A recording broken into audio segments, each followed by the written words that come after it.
কলকাতা টিভিতে আপনাদের সকলকে স্বাগত। আপনাদের সঙ্গে রয়েছে আমি অঙ্কুর। আসছি এই মুহূর্তের গুরুত্বপূর্ণ খবরে।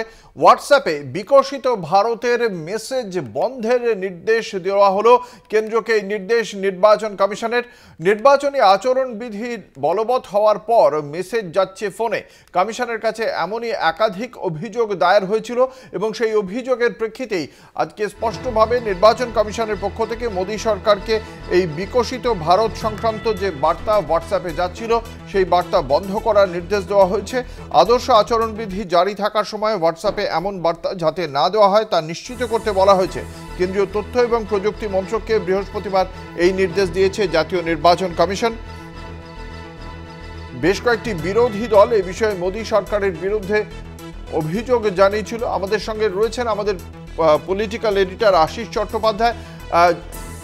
আশিসদা, যেটা জানতে চাইব যে এই যে কেন্দ্রকে নির্দেশ দেওয়া হলো নির্বাচন কমিশনের, এই আদর্শ আচরণবিধির লঙ্ঘনের ক্ষেত্রে কেন্দ্রকে কমিশনের এই বার্তা কতটা বড় ধাক্কা এবং ভারতীয় জনতা পার্টি তথা কেন্দ্রের শাসক দলের যে ভূমিকা সেটা কতটা সামনে আসলো?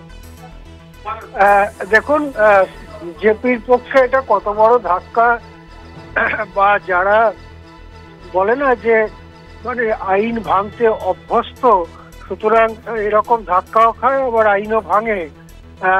আজকের দিনে হিন্দুত্ববাদীরা বিজেপি সহ তারা খানিকটা এইরকম তকমাই কিনেছে, সুতরাং তারা এতে কত ব্যাগ ফুটে যাবে বা বিপদে পড়বে সেটা বড় কথা নয়। কিন্তু কেন্দ্রীয় সরকারের হাতে ভারতের গণতন্ত্র, ভারতের সংবিধান কতটা বিপন্ন এই নির্দেশে সেটা আরো একবার সামনে এলো। এবং আমার যতদূর মনে পড়ছে স্বাধীন ভারতের ইতিহাসে এরকম কখনো হয়নি যে গোটা কেন্দ্রীয় সরকারকে নির্বাচন কমিশন বলল যে তোমরা এমসিসি ভায়োলেশন করছো, এই কাজটা এক্ষুনি বন্ধ করো। এই ধরনের নির্দেশ ভারতের স্বাধীনতার পরে 75-76 বছর যে কেটে গেছে, 51-52 সালে প্রথম নির্বাচন হয়েছিল, সেই সময় থেকে এই ধরনের ঘটনা ঘটেনি। এরকম হয়েছে কখনো কখনো যে কেন্দ্রের বা রাজ্যের সরকারের খুব শীর্ষ পদে আছেন এরকম মানুষেরা কিছু বলেছেন বা কিছু করেছেন, কোন প্রকল্প ঘোষণা করেছেন ইত্যাদি, তার ভিত্তিতে নির্বাচন কমিশন হস্তক্ষেপ করেছে, এরকম হয়েছে। কিন্তু এখানে তো গোটা সরকার, এবং যে চিঠি পাঠানো হয়েছে সেটা তো বিজেপি নেতা নরেন্দ্র মোদী পাঠায়নি, পাঠিয়েছে দেশের প্রধানমন্ত্রী, এবং সেখানে তার নামও নেই, প্রধানমন্ত্রী শুধু লেখা আছে, লেটার ফ্রম প্রাইম মিনিস্টার। এবং কেন্দ্রের একটি দপ্তর, একটি মন্ত্রক সেই চিঠি পাঠাচ্ছে। 100 কোটি না কত কোটি কে জানে, 100 কোটির বেশিই হবে, কারণ যত স্মার্টফোনে হোয়াটসঅ্যাপ খোলা আছে সমস্ত স্মার্টফোনেই এটা ঢোকাবার মতো করে করা হয়েছে।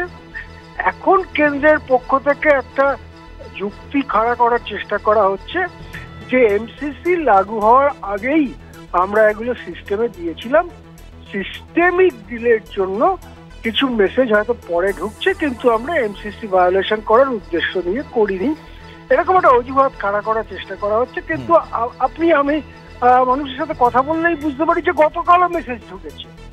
সুতরাং এই পরিস্থিতিতে একটা অভূতপূর্ব ঘটনা। নির্বাচন কমিশনকে ধন্যবাদ জানাতে হবে যে তারা কেন্দ্রীয় সরকারকে এই ব্যাপারে সতর্ক করেছেন, এবং স্বাধীন ভারতের ইতিহাসে আরেকটি নজির তৈরি হলো খোদ কেন্দ্রীয় সরকারের মডেল কোড অফ কন্ডাক্ট ভাঙার। ধন্যবাদ। আমাদের সঙ্গে ছিলেন আমাদের পলিটিক্যাল এডিটর আশিস চট্টোপাধ্যায়।